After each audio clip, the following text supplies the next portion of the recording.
Assalamualaikum warahmatullahi wabarakatuh. Perkenalkan, nama saya Dita Indasari dengan NIM 7101421071.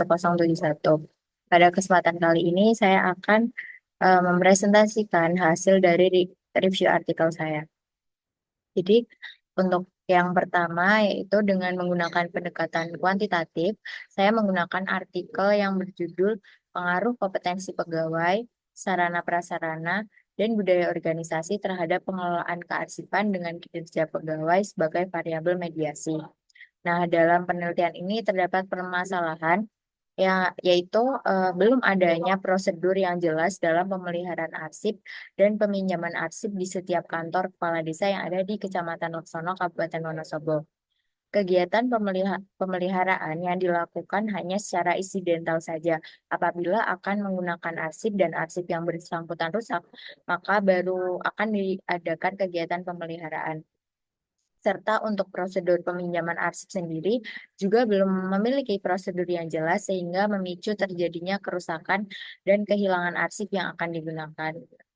Nah, tujuan dari penelitian ini yaitu untuk menganalisis pengaruh kompetensi pegawai, sarana prasarana, dan budaya organisasi terhadap pengelolaan kearsipan di kantor kepala desa sekecamatan Laksono, Kabupaten Wonosobo. Lalu untuk metode pengumpulan data yang digunakan dalam penelitian ini menggunakan teknik observasi, wawancara, kuesioner, dan juga dokumentasi. Lalu metode analisis data yang digunakan dalam penelitian ini, metode analisisnya menggunakan analisis deskriptif, presentase, dan analisis statistik inferensial.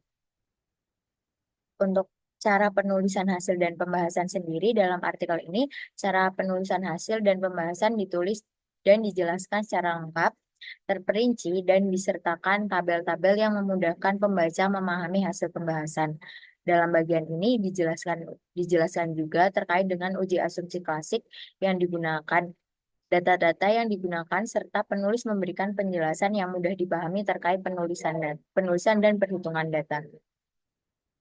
Kelebihan dari penelitian ini yang pertama yaitu data yang digunakan lengkap dan jelas. Yang kedua, metode penelitian dijelaskan dengan jelas dan mudah dipahami.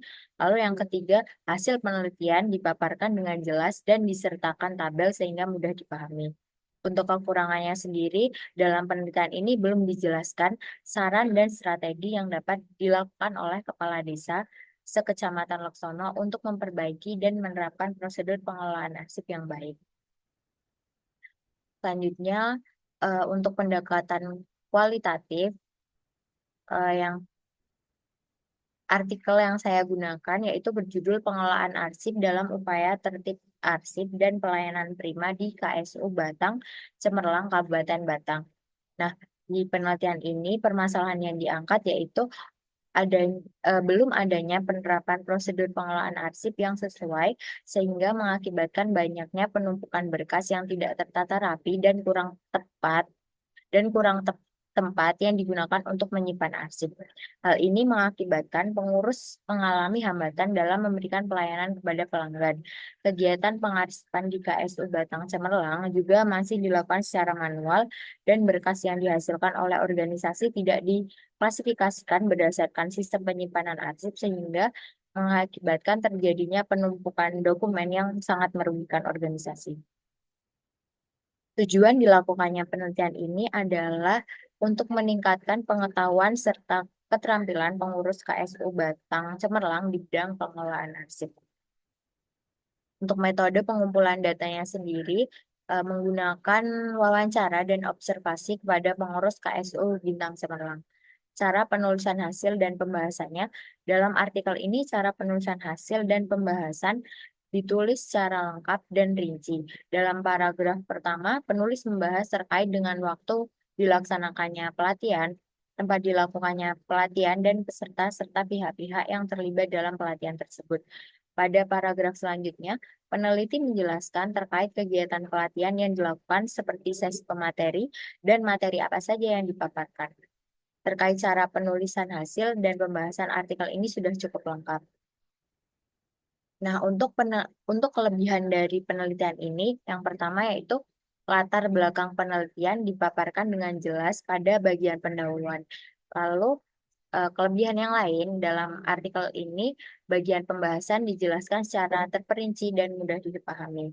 Selain memiliki kelebihan, tentunya penelitian ini juga terdapat beberapa kekurangan. Yang pertama yaitu dalam artikel ini metode analisis data yang digunakan belum dijelaskan. Lalu yang kedua, artikel ini belum mampu untuk menjelaskan terkait dengan detail proses penelitian dan metode penelitian yang digunakan. Lalu yang terakhir dalam abstrak dan bagian metode tidak ditulis dan dijelaskan terkait jenis penelitian yang digunakan. Selanjutnya saya akan mempresentasikan terkait esai yang saya tulis. Untuk yang pertama, pendekatan kuantitatif merupakan jenis pendekatan yang berfokus pada pengumpulan data dan analisis data yang bersifat numerik atau angka. Pendekatan ini juga digunakan untuk mengukur variabel yang digunakan dalam penelitian, menguji hipotesis, serta mencari hubungan antar variabel yang digunakan dalam penelitian. Selanjutnya, terkait dengan pengertian pendekatan kualitatif, menurut saya pendekatan kualitatif merupakan jenis pendekatan yang lebih berfokus pada pemahaman makna, pengalaman, perspektif dari suatu individu atau kelompok yang diteliti. Penelitian menggunakan pendekatan kualitatif merupakan penelitian yang menggunakan jenis data yang didapatkan dari hasil teks, wawancara, observasi, ataupun dokumentasi.